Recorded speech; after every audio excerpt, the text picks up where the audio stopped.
night's return. Tyler wishes he could be here. The Sudrian Chronicles. Book 2.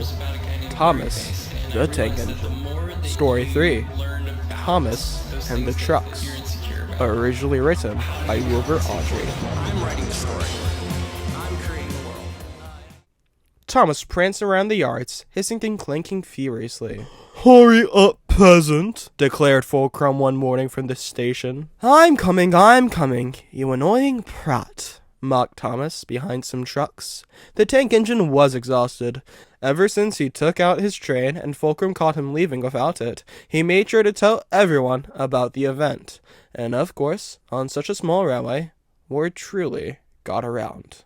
All the big engines made sure to make fun of Thomas whenever they saw him. Worst of all, try as he might, it was hard to keep to Edward's promise of not biting back at the other engines. Thomas, fed up with Fulcrum, made sure to bump his trucks hard into him when he brought them into the station, spilling the guard's tea. "Watch it, urchin," barked Fulcrum. "I won't, thank you. You act like you're Napoleon when really you're his donkey." "Who the hell is, Naples?" "You would know if you ever bothered to listen to Edward, but no, instead you wank about like you're king of the railway." "Because I am, thank you." "Ha!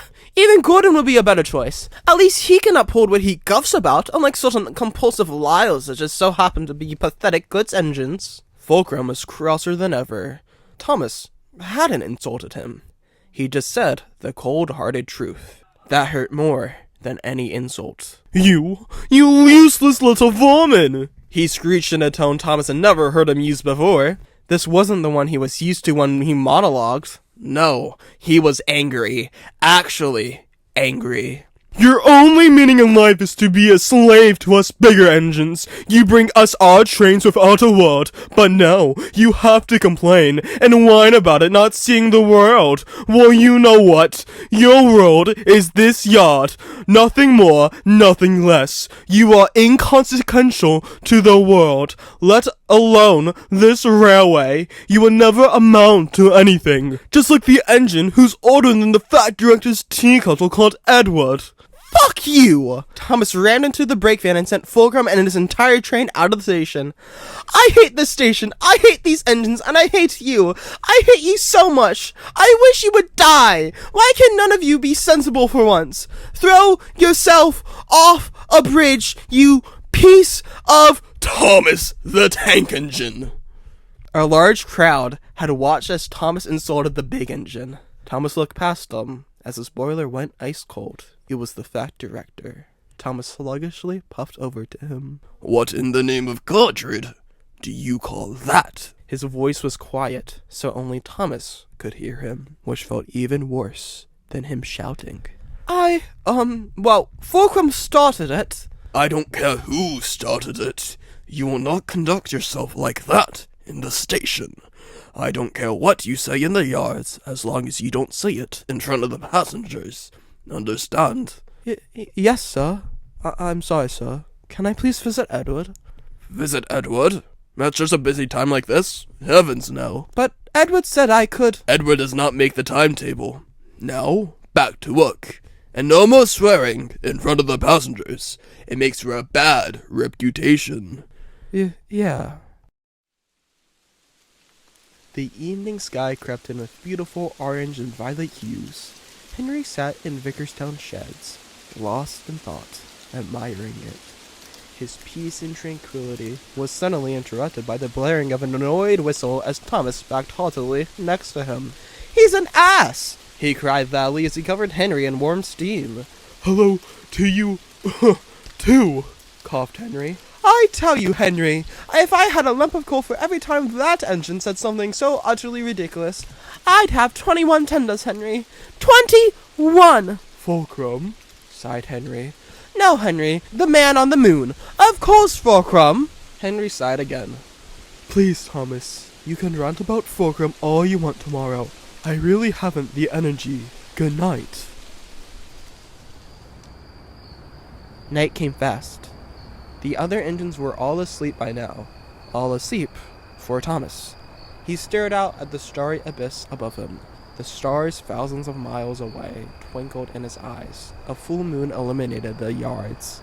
Thomas oddly related to it. The moon was so far from anyone it liked, with only stupid rocks for company. Suddenly, he was hit in the smoke box with an idea. We'll see how useless I am when I'm not there to shunt the odds. The fat director snored his face down in paperwork. He laid down his head on his desk, arms crossed on it. Saliva trickled out of his mouth onto the desk below. His assistant, Mr. Tellersby, entered. Pardon my disturbance, sir. Oh, hello, Tellersby. Sir, what are you doing here? Me and my, husband had a dispute. I thought it would be better if I slept here. Wise decision, sir. I'm sorry to wake you up to this, but there's trouble in the yard, sir. Because of course there is. He stood up, took his hat off the coat rack, and placed it upon his shiny dome. Come along, Tellersby. We'll sort this out. The trouble was apparent. The yards were in such a wreck that it would have made a good tragedy play. Henry had clearly attempted to gather his trucks, but had somehow managed to derail himself and the trucks on multiple lines. Meanwhile, Fulcrum had reluctantly made an attempt to search for his own train. To no avail, he dangerously tried to leave the yards and rammed hard into Henry's tender. Thorfinn, another large tender engine, tried an attempt as well to gather his train. He instead hot-headedly rammed into Henry's trucks, shattering them. Molly wanted to go get the crane. However, when the men tried to lift Fulcrum, they had forgotten to place out the jacks, and the crane nearly toppled over. Molly then began to cry. Gordon sat at the station platform fuming extensively. Albert Regaby sat in a siding, throwing insults at Fulcrum. Burrell was the only engine to successfully gather his commuter service and left gracefully. Fingal, an engine from the western side of the island, sat snugly at the station, trying his best to ignore the uproar of disputes. The fact director pinched the bridge of his nose as he watched the cleanup operation. I don't want to know what happened. And where the hell is Thomas? He should be here cleaning this up, not Molly. There's a problem, sir. No one can find him, told Tellersby. What do you mean? No one can find him. And then it hit him. Fulcrum's train wasn't in the yards, and nor was Thomas. That only meant one thing. Come on, Tellersby. We have a train to catch. The two raced into the station's car park where they found the fact director's steam lorry, Elizabeth. Mr. Tellersby rose steam quickly. It was easy considering Elizabeth's fiery temper. Tellersby hopped into the driver's seat and took off. The chase was on.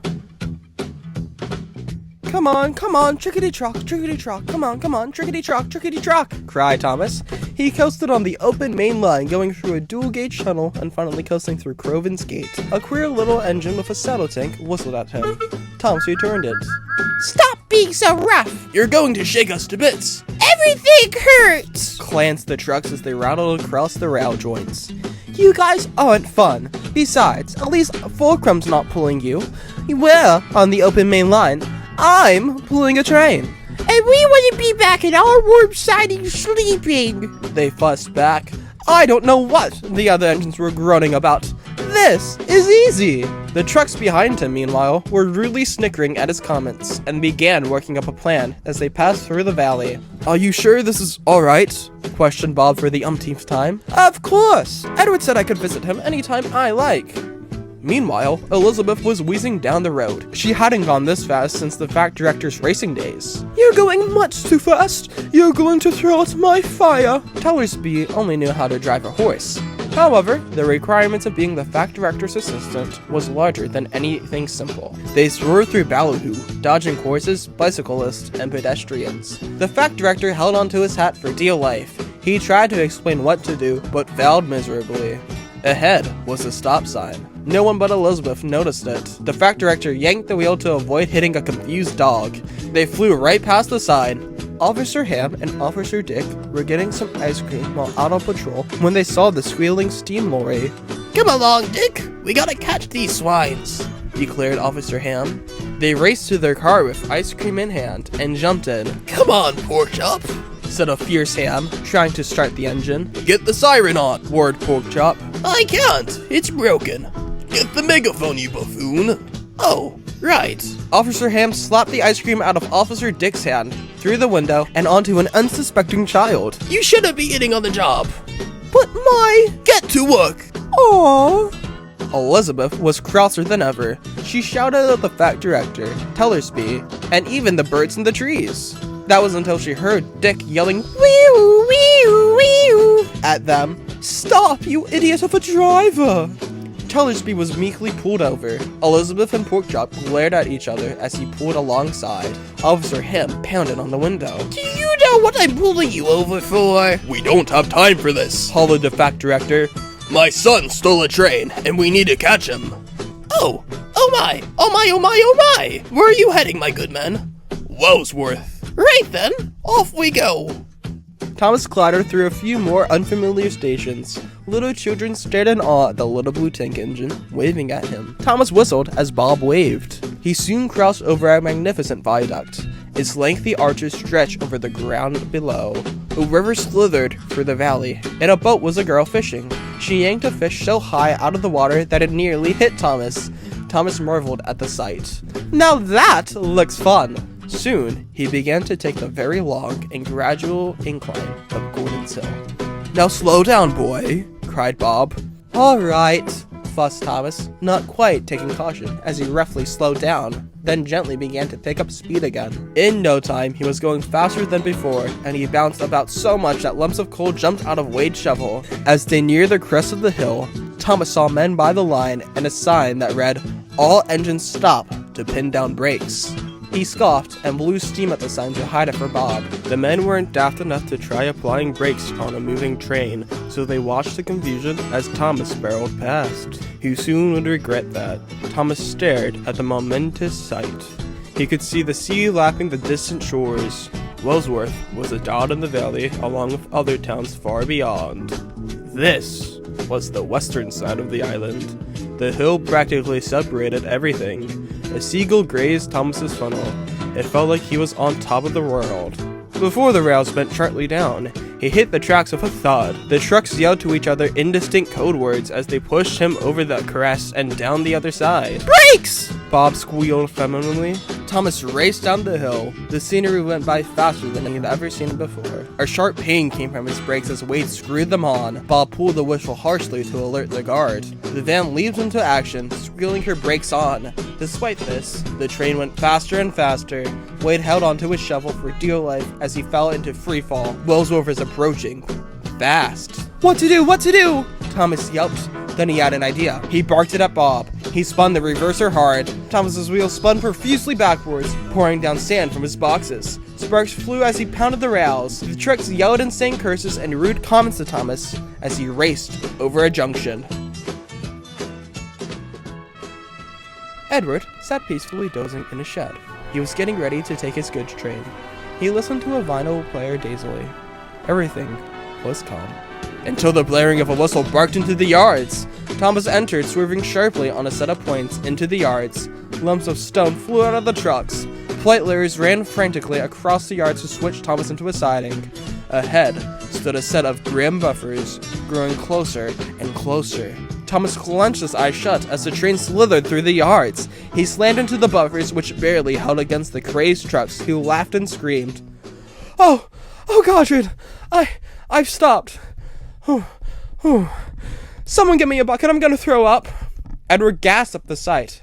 Just moments later, the wee-woo-wee-woo-wee-woos of Officer Dick entered the yards, followed by Porkchop and Elizabeth. Where is he? Boomed Ham as he stammered out of Porkchop and darted his bat around. The fat director angrily climbed out of Elizabeth and stormed up to Thomas.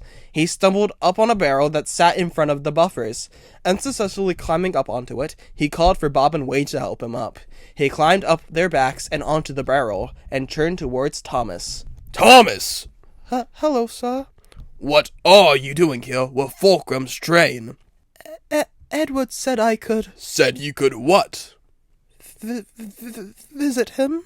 And I told you no. You directly went against my order. And not to enter the speed you entered at. Why were you going so fast? They were pushing me, sir. Who was pushing you, Thomas? The trucks. And why were they doing such? Thomas paused. I ignored the sign. The fact director paused, rather impressively. Just as I thought. You have a lot to learn, little Thomas. Pulling a train is hard work that needs a lot of patience. I expect, after lessons from Edward, you will be able to do such. You'll be a really useful engine then. Hours had passed. The day had been frantic from Thomas's runaway, but in the end, everything had been sorted. Thomas dozed in the sun-bleached shed, listening to a vinyl Wade had put on before he and Bob went to find somewhere to sleep. The station master was gracious enough to let them sleep on a spare mattress in the rather luxurious but small basement of the station. Edward clanked into the sheds, his old eyes twinkling in the fireflies that danced around the grass patches by the shed. Oh, Thomas. Hi, Edward. You really came all this way just for me? Duh, you really think I wouldn't? Well, I should have known better. Yeah, we're Thomas and Edward, the true blue team. I would go to the moon if you were up there. Thomas paused, waiting for Edward to add on. But alas, the only response from the blue engine was a sigh. Running this branch line, it's not an easy task.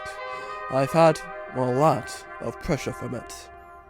Well, what about those other engines? Edward sighed again. They call this the retirement branch for a reason. It's only me and some coffee pots. The others, God rest their souls. What? Thomas, I'm getting old. My pots have been getting weaker. It will be my time to leave soon. A tear welled up in his twinkly eyes. In the many years the two had spent together, this was something Thomas had never seen. Edward let out a shaky sigh before continuing. I didn't want you to see me suffer. Pah!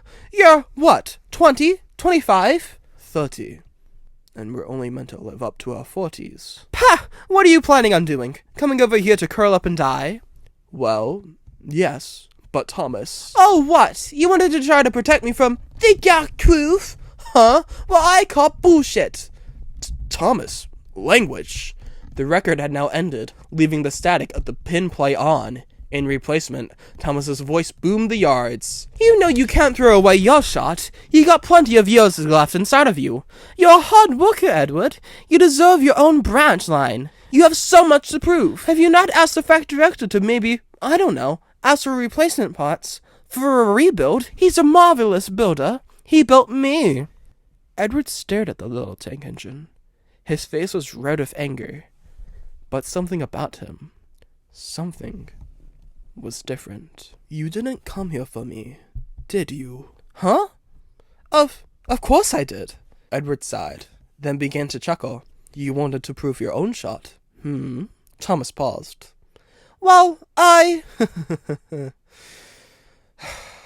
Well, what is it?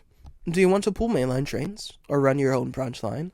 Look, this isn't about me. It's about you. You're not going to die. I'll do anything in my power to stop it. Edward stared at Thomas before speaking up. There's the engine I know. How's this? You help me, and I help you. Huh? Well, you help me to not end up in the scrap heap, and run my branch line. Will I be able to get a pull train? No, you'll be in the odds to help shunt. Fact director won't like that, would he? I suppose not. And in return, I'll help you get your own branch line.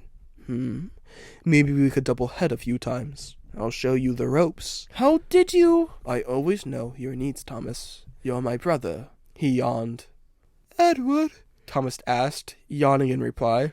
Yes, Thomas. So, running a branch line, what's it like? Well, they're important. They help bring goods to the main line to keep it running.